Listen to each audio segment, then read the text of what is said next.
Hello dear students, कैसे हैं आप सभी। आशा करती हूँ आप सब ठीक होंगे, स्वस्थ होंगे, अच्छे होंगे। आईसीटी वर्चुअल क्लासरूम देहरादून में आप सभी का स्वागत करती हूँ। मेरा नाम समता है और बच्चों क्लास 10th में हम लोग रिप्रोडक्शन का कॉन्सेप्ट समझने का प्रयास कर रहे हैं, कोशिश कर रहे हैं। ये चैप्टर आपने देखा कि एग्जाम के लिहाज से आपका जो बोर्ड का एग्जाम होने वाला है उसमें इससे कई सारे क्वेश्चंस पूछे गए हैं। डायरेक्ट जैसा मैं आपको बता रही हूँ बिल्कुल उसी तरह से पूछे गए हैं। तो अब हम जो चैप्टर्स को पढ़ेंगे उसको इस तरीके से पढ़ेंगे कि जो आपके एग्जाम के हिसाब से महत्वपूर्ण हो और आपके एग्जाम में बहुत सारे क्वेश्चंस इस चैप्टर से बन सकते हैं। बहुविकल्पीय प्रकार के प्रश्न बन सकते हैं जो आपका 1 नंबर में पूछा जाएगा। आपका टिप्पणी लिखने के लिए आ सकता है जो आपका 2 मार्क्स में यानी शॉर्ट नोट्स में पूछा जाएगा। और आपका अगर ब्रीफ में कोई क्वेश्चन आ जाता है तो आपका 4 मार्क्स में भी पूछा जा सकता है दीर्घ उत्तरीय प्रश्न के रूप में। तो जिसमें आपको मैंने बताया कि अगर सीधा एक यही क्वेश्चन पूछ लिया जाए कि जनन की मूल घटना क्या है ना, तो मैंने आपको आंसर उसका बताया था कि जनन की मूल घटना जो है वो जेनेटिक मटेरियल जो होता है, अनुवांशिक पदार्थ जो होता है कोशिकाओं के अंदर, उसका रेप्लिकेशन कर देना, या एकदम साधारण भाषा में कह दें तो अनुवांशिक पदार्थ का फोटोकॉपी कर देना, उसको अपनी जो जितना उसका आकार है उससे डबल कर देना, यानी कि जितनी मात्रा है उसका डबल हो जाए। जैसे 2 है तो 4 हो जाए और 2 अलग अलग भागों में बंट भी जाए, है ना। तो वो आपकी जनन की मूल घटना कहलाती है। अब बेसिकली अगर एकदम कहानी की तरह आप समझना चाहें बच्चों तो आप समझ सकते हैं कि हमारे संसार में बहुत सारे जीव हैं जो आपका पौधे और जीव जंतु यानी बहुत सारे ऑर्गेनिजम्स जिसमें आपका जो पादप जगत है वो भी और जंतु जगत है वो भी, इवन हम मनुष्यों की भी कैटेगरी को लेंगे उसमें जो सबसे उच्चतम प्राणी माना गया है। तो हम सब में, पौधों में भी जंतुओं में भी जो जनन होता है वो क्यों होता है? अपने वंश की अस्तित्व को बनाए रखने के लिए ही जनन की प्रक्रिया होती है, ठीक है। जिसमें से केवल मनुष्य केवल ऐसा प्राणी है कि जो उस प्रक्रिया को कंट्रोल कर सकता है, यानी जितना चाहे उतना करे, अगर ना चाहे तो कंट्रोल करे। अदरवाइज और सारे जानवर जितने हैं, जंतु हैं, वो कंट्रोल भी नहीं करते हैं और इस तरह से जो जनन की प्रक्रिया है यानी कि वंश जो है वो निरंतर बढ़ता जाता है, ठीक है। अच्छा, इसमें आप ये हम बात कर रहे हैं जनन की कि वंश निरंतर बढ़ता जाता है। फिर क्यों हम कुछ ऐसे जंतुओं के बारे में देखते हैं जो विलुप्त होते जा रहे हैं? जनन की प्रक्रिया तो उनमें भी हो सकती है, फिर वो जातियां जो हैं, वो स्पीशीज जो हैं, वो गायब क्यों हो रही हैं, विलुप्त क्यों हो रही हैं? जैसे अगर हम अपने देश की बात करें तो हमारा जो देश का नेशनल एनिमल है टाइगर, इंडेंजर्ड एनिमल्स की कैटेगरी में आता जा रहा है, यानी कि उसकी संख्या बहुत कम होती जा रही है। तो इसके बारे में हम विस्तार से चर्चा करेंगे। विज्ञान एक ऐसा विषय है बच्चों की जिसके बारे में आप पहले किसी चीज को देखिए, उसके बारे में चर्चा करें, विचार करें, सोचें, समझें और उसके बाद फिर उस निष्कर्ष पे आए तो आपको ये सब्जेक्ट अच्छी तरह से समझ में आता है, ठीक है। तो जनन में हमने ये जाना था कि अलग अलग जीवों में अलग अलग प्रकार से जनन की प्रक्रिया हो रही है। तो हमने अभी तक अलैंगिक जनन के बारे में जान लिया है। बहुत सारे तरीके होते हैं जिसमें से कुछ के बारे में आपको पढ़ाया भी जा चुका है। चलेंगे स्मार्ट बोर्ड की तरफ और उसको हम आगे समझने की कोशिश करेंगे। चैप्टर है आप सभी का हाउ डू ऑर्गेनिजम्स रिप्रोड्यूस, यानी कि जो जीव हैं वो रिप्रोड्यूस कैसे करते हैं। किसी भी शब्द को जब आप सुनते हैं तो शब्द को ही हमने बचपन में जब किसी स्पेलिंग को लिखना सीखा था, आप सभी ने बचपन में जब किसी स्पेलिंग्स को लिखना सीखा था तो कैट, रैट, मैट तो इजी था, लेकिन उसके बाद जब 6 अक्षर 6 लेटर्स वाली स्पेलिंग्स आई तो टीचर ने क्या बोला कि ब्रेक कर करके पढ़ो। क्या सिखाया कि ब्रेक कर करके पढ़ो। तो अगर स्लोली समझते हुए किसी भी आप वर्ड को ब्रेक करते हैं तो उसकी मीनिंग, जैसे आप हिंदी में पढ़ते हैं संधि विच्छेद, तो उसमें क्या है, किसी शब्द को तोड़ दिया जाता है और उसके बाद उसका अर्थ समझने की कोशिश की जाती है। तो साइंस भी उससे अछूता नहीं है। अगर आप किसी भी शब्द को ब्रेक करके, तोड़ के उसका अर्थ समझने की कोशिश करें तो आपको समझ में उसका मतलब अगर आंसर लिखना चाह रहे हैं आप आंसर शीट में, तो 2-3 लाइन तो उसके उस शब्द में ही छुपे हुए होते हैं जिसको आप इजीली लिख सकते हैं। तो अगर हम बात करें इस शब्द की, रिप्रोड्यूस, इसको अगर हम दो अलग अलग शब्दों में तोड़ दें, यानी री प्लस प्रोड्यूस कर दें, तो यानी कि दोबारा से किसी चीज का प्रोडक्शन होना, क्या वो रिप्रोड्यूस कहलाएगा? तो reproduction and the importance of variations in DNA, आपका इस चैप्टर में रिप्रोडक्शन के बारे में पढ़ाया जाएगा और विभिन्नता का क्या महत्व है, इम्पोर्टेंस क्या है, डीएनए में जो वेरिएशंस आ जाती हैं उनका क्या महत्व है।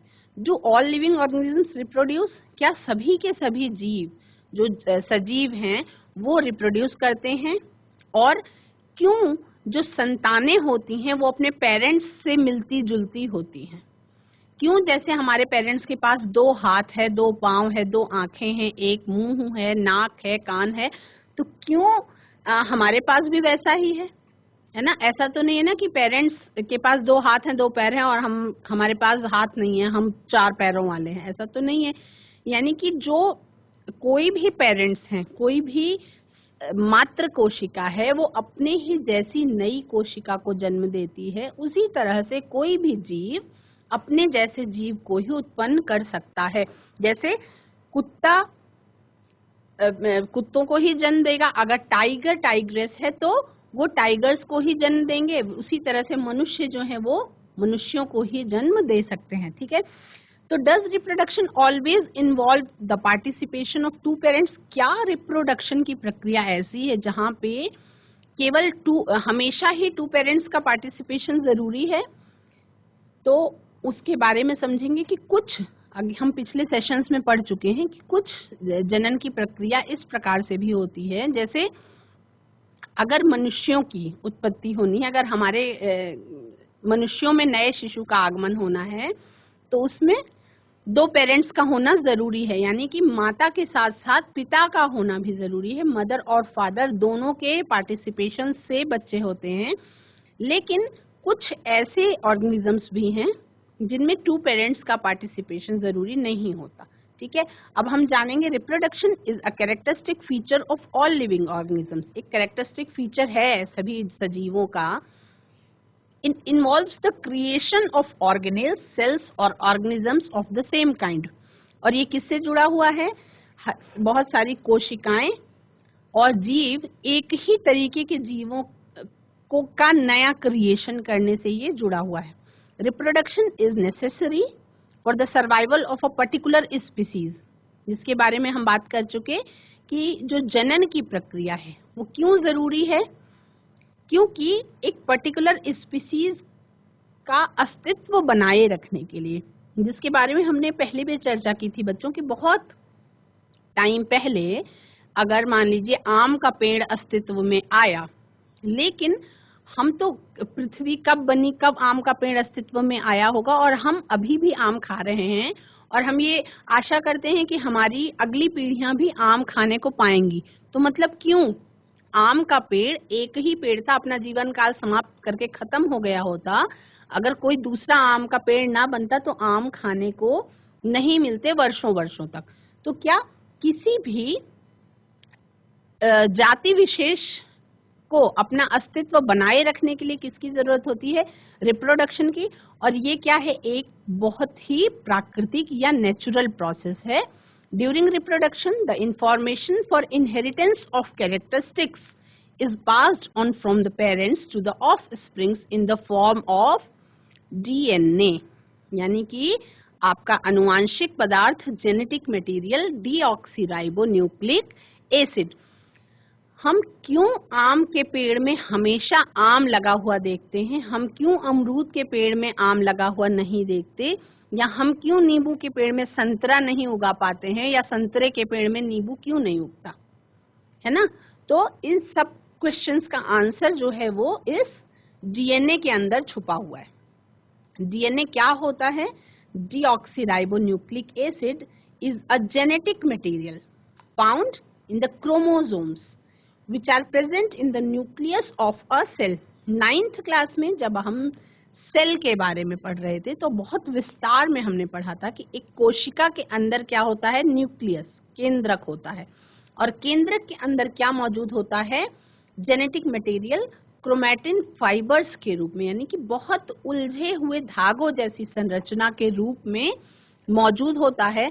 और अब आप 10th क्लास में, तो आप इस चीज को समझ भी सकते हैं कि जब जिस समय पे कोशिका विभाजन हो रहा होता है, सेल जो है डिवाइड करके दूसरी नई सेल बना रही होती है, तो उस समय डिवीजन के टाइम पे क्या होता है, जो क्रोमैटिन फाइबर है वो क्रोमोसोम्स के रूप में आता है, और क्रोमोसोम्स के रूप में आने के बाद फिर से सेल डिवीजन होता है, तो बराबर बराबर भागों में जेनेटिक मटेरियल जो है वो बढ़ जाता है।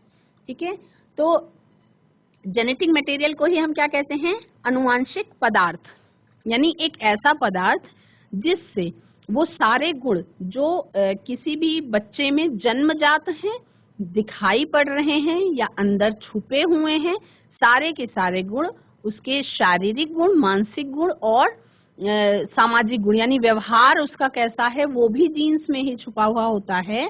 उसका वो दिखेगा कैसा, गोरा होगा, काला होगा, लंबे बाल होंगे, हाइट लंबी होगी या नाटे कद का होगा, वो सारा का सारा इंफॉर्मेशन किस में छुपा हुआ होता है, जीन्स में। तो जेनेटिक मटेरियल कहाँ पे पाया जाता है, क्रोमोसोम्स के रूप में हमारे शरीर में पाया जाता है, which are present in the nucleus of a cell. एक कोशिका के केंद्रक के अंदर ये मौजूद होता है। ये क्या है, ये एक प्रकार का केमिकल है। क्या है, ये एक प्रकार का रासायनिक पदार्थ है which carries genetic information required by the cells to divide and produce proteins, जिसके अंदर क्या होती है, जेनेटिक इंफॉर्मेशन होती है जो आपका प्रोड्यूस करने के लिए, प्रोटीन्स को प्रोड्यूस करने के लिए और सेल्स को डिवाइड करने के लिए जरूरी होती है। तो मैंने आपको बताया था कि इसमें जो इंफॉर्मेशन होती है, कोई भी कैरेक्टरिस्टिक, कोई भी लक्षण जो अगली पीढ़ी में दिखाई पड़ता है, उसका उत्तरदायी कौन है, उसका उत्तरदायित्व होता है जीन्स में बनने वाले प्रोटीन्स। ठीक है, तो ये समझेंगे बच्चों की पूरा का पूरा मानव शरीर है ना, जिसके बारे में हमने पिछले सेशंस में चर्चा भी की थी कि क्यों एलोपैथिक दवाइयां हमें तत्काल प्रभाव डालती हैं हमारे शरीर पे, और क्यों आयुर्वेद में जो है थोड़ा टाइम लगता है, या होम्योपैथिक क्यों स्लो मेडिसिन का काम करती है। तो हमने बताया था क्या कि जो हमारा शरीर है वो सारे का सारा केमिकल्स से ही मिलकर के बना हुआ है, और एलोपैथिक दवाइयां जो होती हैं वो भी केमिकल्स होती हैं, तो इसलिए वो डायरेक्ट प्रभाव डालती हैं। जीन्स किससे मिलकर के बने हुए होते हैं, genes are made up of DNA, deoxyribonucleic अम्ल से मिलकर के बने हुए होते हैं। A set of genes are responsible for the production of a specific protein, यानी एक जीन्स का सेट एक विशेष प्रोटीन को प्रोडक्शन के लिए उसके उत्तरदायी होता है, और अलग अलग प्रकार के प्रोटीन अलग अलग प्रकार का फंक्शन दिखाते हैं। Each protein is specific for its specific function, therefore it is the DNA that decides the formation of the structural, enzymatic, hormonal and other components in an organism. तो अब जो प्रोटीन फॉर्म हो रहा है ना, वो डीएनए जो है, डीएनए ही डिसाइड करता है किसी का संरचनात्मक फैक्टर कैसा होगा, उसका हार्मोनल बैलेंस कैसा होगा, कंपोनेंट्स कौन कौन से होंगे किसी ऑर्गेनिज्म में, ये डिसीजन कौन करता है, जीन्स। यानी हम ये कह सकते हैं कि उसी पर ये सारी सूचना होती है। यानी कि अब हम बोल सकते हैं कि जीन्स किसके लिए रिस्पॉन्सिबल होते हैं, तो फिजिकल अपीयरेंस के लिए, यानी कैसा वो दिखाई पड़ेगा, और बॉडी फंक्शंस इंटरनल कैसे होंगे उसके लिए भी, किसी भी जीव के अंदरूनी और बाहरी, हम ये कह सकते हैं कि ओवरऑल जितने भी लक्षण होते हैं उन सब के लिए कौन उत्तरदायी होता है, जीन्स ही उत्तरदायी होते हैं। It is the DNA that gets transferred from the parents to the offsprings and makes them look similar to their parents. DNA ही वो कारण है जिस कारण से मनुष्य के बच्चे मनुष्य के जैसे दिखाई पड़ते हैं, है ना। हमारा क्रोमोसोम्स जो डीएनए के रूप में पाया जाता है वही कारण है, वही अनुवांशिक पदार्थ है जिसके कारण से मनुष्य के बच्चे मनुष्य के जैसे दिखाई पड़ते हैं। इवन इंडियन पेरेंट्स के बच्चे कभी अमेरिकन नहीं दिखाई पड़ सकते, यहाँ तक फर्क होता है। अगर भारतीय दंपति है तो उसके घर में अगर कोई नया शिशु का आगमन होता है तो कभी वो ऐसा बच्चा ऐसा नहीं होगा कि जिसके गोल्डन बाल होंगे, सुनहरे बालों वाली लड़की नहीं हो सकती। उसके बाल गोल्डन मतलब बिल्कुल जैसे विदेशी बच्चे, हम ये कह सकते हैं कि भारत के जो दंपति हैं उनके घर में विदेशी बच्चा जो लुकिंग लाइक विदेशी हो वो भी नहीं हो सकता। क्यों? क्योंकि अपने जैसे समान संतान उत्पन्न करने की ही क्षमता होती है और डीएनए वो इंफॉर्मेशन जो है वो लेकर के आता है। ठीक है, तो डीएनए क्या है एकदम अच्छी तरह से समझने के बाद अब अगर एक शब्द में बहुविकल्पीय प्रश्न में पूछ लिया जाए कि डीएनए क्या है, तो डीएनए अनुवांशिक पदार्थ है या जेनेटिक मटेरियल है। अब सेल है, सेल में जब इस तरह से क्रोमोसोम्स बनते हैं और क्रोमोसोम्स किस चीज के बने हुए होते हैं, तो डीएनए स्ट्रैंड्स के बने हुए होते हैं। आप क्लास 10th में हैं, 11th 12th में आते ही आपको इन सब चीजों के बारे में बहुत डीप पढ़ाया जाएगा। मतलब पूरा का पूरा एक चैप्टर ही होगा जिसमें आपको डीएनए के स्ट्रक्चर के बारे में, डीएनए का स्ट्रैंड कैसे बनता है, डीएनए में कौन कौन से कंपोनेंट्स होते हैं, उसके सबके बारे में बताया जाएगा।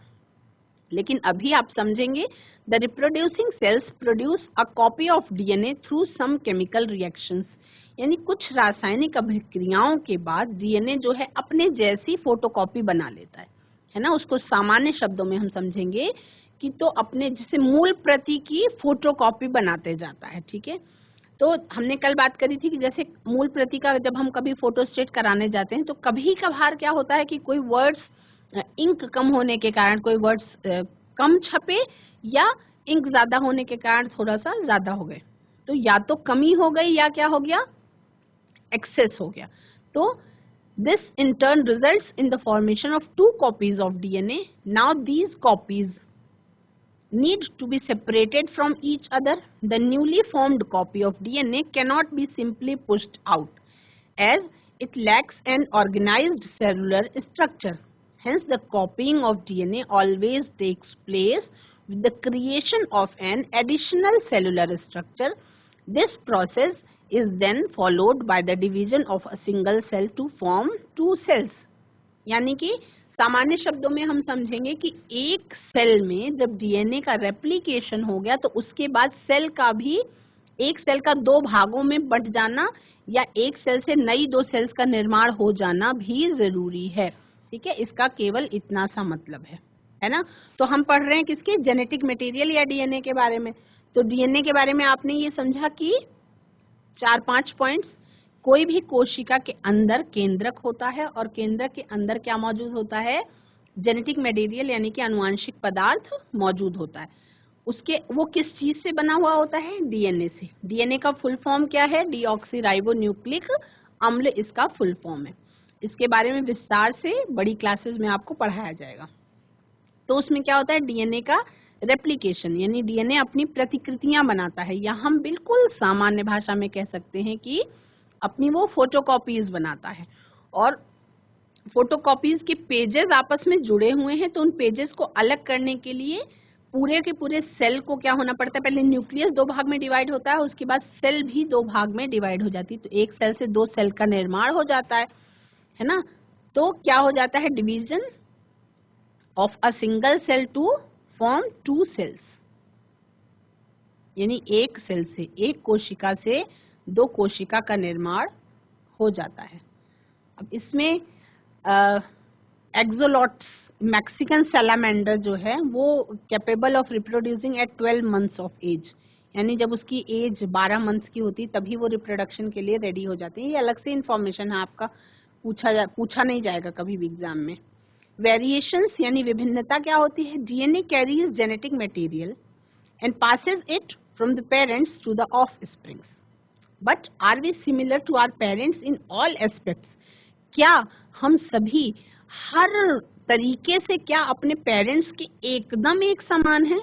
कोई बच्चा ऐसा हो या मैं ही हूँ, तो क्या मैं एकदम एक समान हूँ? मतलब ऐसा अगर हम साथ साथ खड़े हों तो क्या ऐसा तो नहीं होगा कि लोग पहचान ना पाए कि माँ कौन है और बेटी कौन है, या पिता कौन है और बेटा कौन है? यानी कि कुछ न कुछ अंतर होता है, वो दिखाई भी पड़ता है, और इंटरनल स्वाभाविक रूप का अंतर हो सकता है, और बहुत सारे कैरेक्टर्स का अंतर हो सकता है। तो उसको हम अगर एग्जाम्पल के थ्रू समझें तो हम अच्छी तरह से समझ पाएंगे। मान लीजिए एक ऐसी स्टडी लेते हैं, हम एक केस 1 लेते हैं जहाँ पे an organism reproduce an offspring, एक जीव है जो अपने जैसे संतान की उत्पत्ति करता है, which is similar to its parents in all aspects with no changes occurring in subsequent generations। और इस सिचुएशन में क्या होगा? The of spring is adopted like it's parents, यानी कि एकदम अपने मात्र कोशिका के हूबहू समान। It has all the characteristic features present in the parent and is well suited for that environment. यानी एक ऐसा केस है जहाँ पे कोई जीव है वो अपने जैसे संतान की उत्पत्ति करता है, और उसमें इंटरनल या एक्सटर्नल कोई भी अंतर नहीं होता, यानी कि सब कुछ एक समान होता है, संरचना भी, कार्य भी, और दिखने में भी बिल्कुल एक समान। केस 2 में क्या है कि an organism reproduce an offspring similar to its parents, यानी अपने पेरेंट्स से मिलता जुलता, बट अ वेरिएशन, लेकिन एक विभिन्नता। Like the offspring can withstand temperature changes, यानी कि एक विभिन्नता क्या आ गई कि जो संतान है वो टेम्परेचर चेंजेस के साथ एडजस्ट कर लेगी। It can survive in very high and low temperature, जो कि इसके पेरेंट्स नहीं कर पाते थे। And this variation is passed to the subsequent generations, और ये वेरिएशन जो है क्या हुई? अगली पीढ़ियों में ट्रांसफर हो गई। तो क्या हुआ? पेरेंट्स जो थे वो अप डाउन टेम्परेचर में सरवाइव नहीं कर सकते थे, लेकिन जो संतान हुई वो अप डाउन हाई टेम्परेचर में भी सरवाइव कर रही है और लो टेम्परेचर में भी सरवाइव कर रही है। अब जब इस समय की जो विपरीत परिस्थितियां चल रही हैं, तो आप सब ने उसके बारे में समझा हो या ना समझा हो, लेकिन ये शब्द आपने जरूर सुने होंगे कि जो आपका कोविड जो बीमारी चली, उसमें क्या हुआ कि पहले फर्स्ट राउंड में जब हुआ तो वो था, सेकेंड राउंड जब हुआ तो ये क्या क्या कहा गया कि जो वायरस था वो म्यूटेंट हो गया। क्या कहा गया कि वायरस जो था वो म्यूटेंट हो गया। अब वो बहुत ठंड में भी असर दिखा रहा है, यानी कि उसने अपने आप को चेंज कर लिया। तो क्या हो गया? उसमें म्यूटेशन हो गया, और उसके बाद उसमें वेरिएशन भी आ गई, यानी पहले वाले से ज्यादा ताकतवर हो गया, है ना। ये चीजें हमने सुनी, आपने हो सकता है ना समझा हो इस चीज को, लेकिन सुना। तो ये क्या है? ये आपका जीव विज्ञान से ही संबंधित कॉन्सेप्ट है, जिसमें म्यूटेशन भी, आपका बड़े क्लासेस में म्यूटेशन पूरा अलग से एक टॉपिक ही है जो पढ़ाया जाएगा। अब अगर इस तरीके की सिचुएशन देखें जहाँ पे offspring is similar to the parent but is more adopted than the parent, due to the किसके? वेरिएशन, विभिन्नता के कारण ऐसा हो गया। Therefore it has better chances of survival than the parent. अब इसमें पॉइंट क्या है कि अगर वेरिएशन आई तो उस जो संतान आई है उसके सर्वाइवल के चांसेस ज्यादा होंगे। तो जीव विज्ञान में हम ये कह सकते हैं कि अगर डायनासोर्स की हमने बात करी थी लास्ट सेशन में, डायनासोर्स क्यों गायब हो गए? क्योंकि उन्होंने बदलते मौसम के साथ, बदलते पर्यावरण के साथ अपने आप को क्या नहीं किया? वो अपने आप को एडजस्ट नहीं कर पाए, यानी कि कुछ ऐसे लक्षण थे जिनकी जरूरत थी और वो उनके साथ ट्रांसफर नहीं हुए, यानी कि उनके अंदर क्या नहीं आई? विभिन्नता नहीं आई, बदलाव नहीं आया। तो क्या हुआ? वो समाप्त हो गए, या इतने बड़े विशालकाय प्राणी होने के बावजूद भी, इतना पावरफुल होने के बावजूद भी उनकी अकरेंस ही इस पृथ्वी से समाप्त हो गई। तो वेरिएशन क्या है? वेरिएशन का मतलब विभिन्नता, और सर्वाइवल के लिए ज्यादा जरूरी है। जिन ऑर्गेनिजम्स में वेरिएशन आता है उनके सर्वाइवल के बेटर चांसेस होते हैं। अब इन दोनों की अगर एनालिसिस की जाए, केस 1 की और केस 2 की, तो हम क्या देखेंगे? In nature variations occur during sexual reproduction. अब हम ये देखेंगे कि जब जो आपका वातावरण है, तो हम देखते हैं कि नेचुरल रूप से विभिन्नता कहाँ पे आती है, जहाँ पे लैंगिक जनन की प्रक्रिया होती है। If this variation is beneficial to the species, it is selected and remains in the population. और अगर वो उस जाति के लिए, उस स्पीशीज के लिए बेनिफिशियल है, फायदेमंद है, तो फिर वो सेलेक्ट की जाती है। कैसे? प्राकृतिक रूप से, प्राकृतिक चयन का नियम लगता है उस पर। और this is because the variant species are more adopted, therefore they can survive better and reproduce to pass the genes to the offsprings। यानी कि अगर उसको साइंस छोड़ दें, आप साधारण किसी दैनिक जीवन का एग्जाम्पल लें, ठीक है, तो जैसे हमारा भारत देश है, ठीक है, हमारे भारत देश में जो बच्चे हैं वो टेम्परेचर थोड़ा बहुत बढ़ने पर उनको दिक्कत नहीं होती है ना। अब या नॉर्मल पानी, फिल्टर का पानी पी लेने से भी, कुछ बच्चे तो बिल्कुल बिना फिल्टर का भी पानी पीते हैं, तो थोड़ा सा ठीक रहता है। कभी आपने ऐसा देखा कि लंदन में किसी का रिलेटिव रहता है ना, बहुत समय से लंदन में रिलेटिव रह रहे हैं, तो विदेश से आए तो वो केवल और केवल चाहे 2 साल तक रहेंगे, लेकिन वो बिस्लेरी पानी ही पिएंगे। यानी कि वो अडॉप्ट नहीं कर पाएंगे यहाँ की स्थितियों को, यहाँ के टेम्परेचर में वो अडॉप्ट नहीं कर पाएंगे। तो अगर बहुत लंबे समय तक किसी जीव को रखा जाए तो वो सर्वाइवल के उसके चांसेस कम हो जाते हैं। लेकिन जहाँ पे वेरिएशन आ जाती है वहाँ सर्वाइवल भी बेटर हो जाता है, और फिर वो गुण जो है एक पीढ़ी से दूसरी पीढ़ी तक ट्रांसफर होते रहते हैं। तो इस तरह से आप क्या कह सकते हैं कि वेरिएशन जो है वो इम्पोर्टेंट है, यानी कि विभिन्नता जो है वो महत्वपूर्ण है। ठीक है, अब एग्जाम्पल्स पढ़ने की जरूरत नहीं है क्योंकि ये आपको एग्जाम में आएगा नहीं, तो हम क्या एग्जाम के ही लिहाज से पढ़ेंगे। ये क्वेश्चन पूछा जा सकता है, if variants are so important then why do organisms produce similar offsprings, है ना, कारण बताओ में पूछा जा सकता है कि यदि विभिन्नता बहुत महत्वपूर्ण है तो क्यों जीव जो है वो सिमिलर ऑफस्प्रिंग्स का प्रोडक्शन करते हैं। तो similar offsprings are produced to maintain the general body design.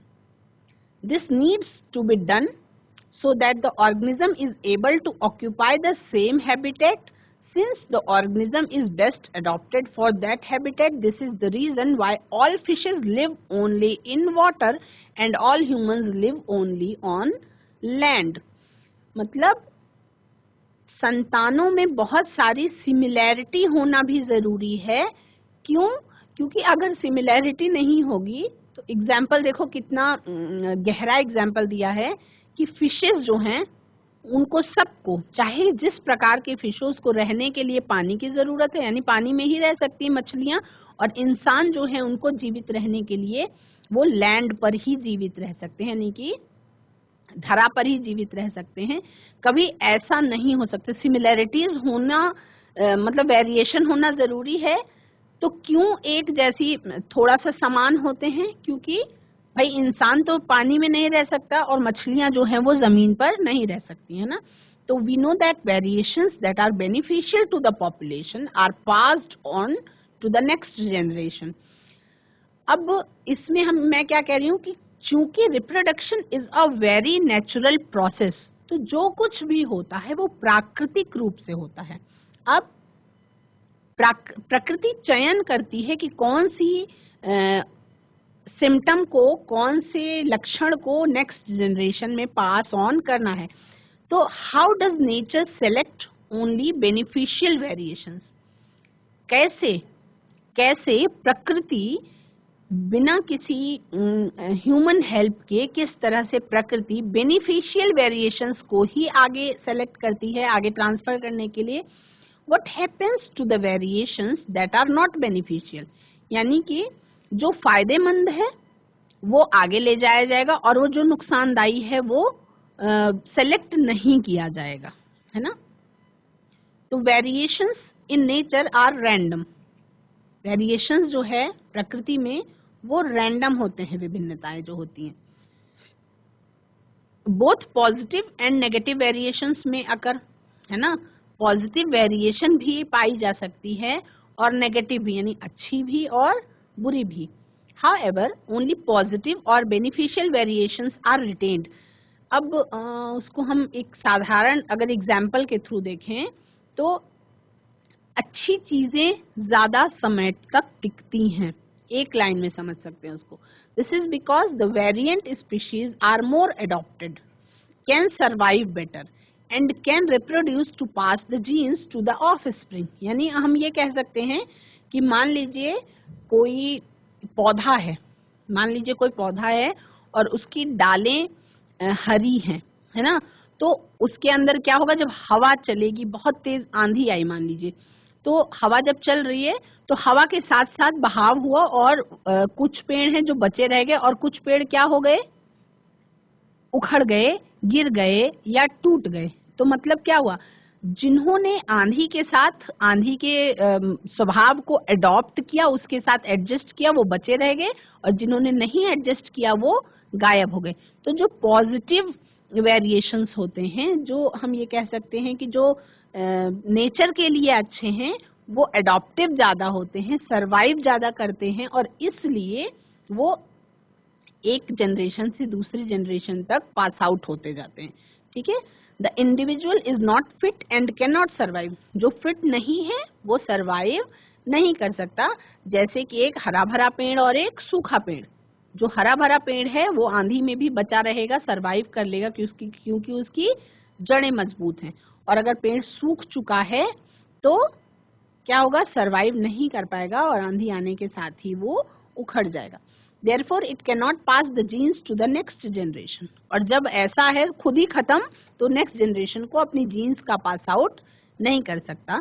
इसीलिए जो नेगेटिव वेरिएंट है वो धीरे धीरे जीन पूल से गायब हो जाते हैं, है ना, वो धीरे धीरे जीन पूल से गायब हो जाते हैं। इंटरेस्टिंग फैक्ट्स हैं, हम जब रिप्रोडक्शन का चैप्टर पढ़ रहे हैं तो do you know that identical twins, बहुत बार आप लोगों ने देखा होगा, भाई बहन जुड़वा, बहने बहने जुड़वा, भाई भाई जुड़वा। Identical twins are usually of the same sex and share 100% DNA. कभी कभी क्या होता है, दो बहनें जुड़वा होती हैं या दो भाई जुड़वा होते हैं, ज्यादातर ऐसा होता है ना, एक बहन एक भाई कम होता है, पर दो भाई और दो बहनें अगर जुड़वा हो तो ऐसे केसेस ज्यादा पाए जाते हैं। क्यों? क्योंकि वो अपना 100% डीएनए शेयर करते हैं, यानी फिजिकली देखने में भी एक समान, आवाज भी एक जैसे, लंबाई भी एक जैसी, यहाँ तक कि पढ़ाई में भी एक जैसे तेज और या एक जैसे कमजोर, और हैंड राइटिंग भी एक जैसे, लिखावट भी एक जैसी, यानी सब कुछ एक जैसा। They come from one fertilized egg which splits into 2, यानी कि जैसे अगर पराठे के दो टुकड़े समझ लीजिए, एक साथ बना, एक साथ तैयार हुआ, और उसके दो टुकड़े, दो अलग अलग भागों में अगर एग, फर्टिलाइज्ड एग जो है टूट गया, तो इस तरह से आइडेंटिकल ट्विंस का जन्म होता है। Fraternal twins are just like normal siblings. Fraternal twins जो होते हैं वो नॉर्मल सिबलिंग्स की तरह होते हैं।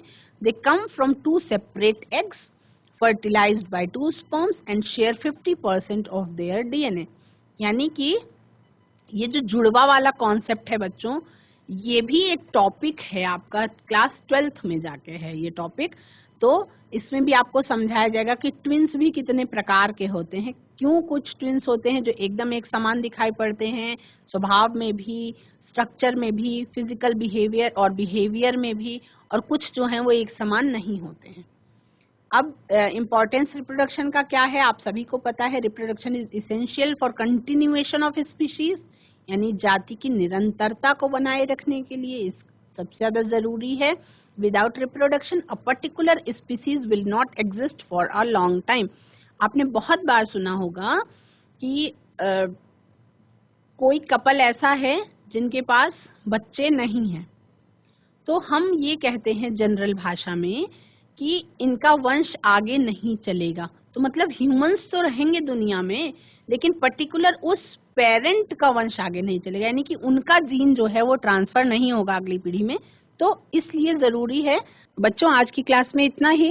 That's all for today. Have a nice day, take care.